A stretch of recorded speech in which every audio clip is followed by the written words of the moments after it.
3x plus Y minus 5 রেখাটি x অক্ষটি কোণ ধনাত্মক দিকের সাথে উৎপন্ন কোণের পরিমাণ কত? এই ধরনের এমসিকিউ করার জন্য আমাদের বিভিন্ন প্রথমে ঢাল বের করতে হবে। ঢাল থেকে আমরা টেনের সাথে তুলনা করলে মূলত এই এই উৎপন্ন কোণের পরিমাণ বের হয়ে যাবে। এটি চট্টগ্রাম বোর্ড 24 একটি এমসিকিউ। এখন এখানে মূলত কী কাজ কি ঢাল বের করা। ঢালের ক্ষেত্রে মূলত টেনের মানটা নির্ধারণ করবে, এটা মাইনাস হবে নাকি প্লাসের হবে। তাহলে এখানে আমরা যদি করি তাহলে ওয়াই ইজ ইকুয়াল টু, যদি আমরা এখান থেকে এটা আর এটা সরিয়ে দেবো, এদিকে পাঠিয়ে দেবো, তাহলে -√3x প্লাস 5, তাহলে এখানে -√3 এক্স, তাহলে আমাদের এটা হলো এম।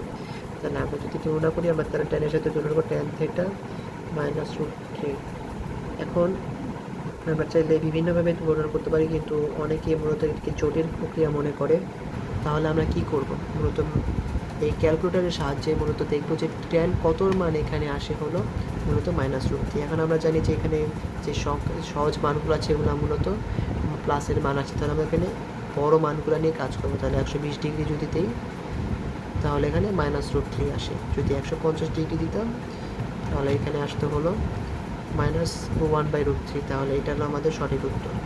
আশা করি বুঝতে পেরেছি।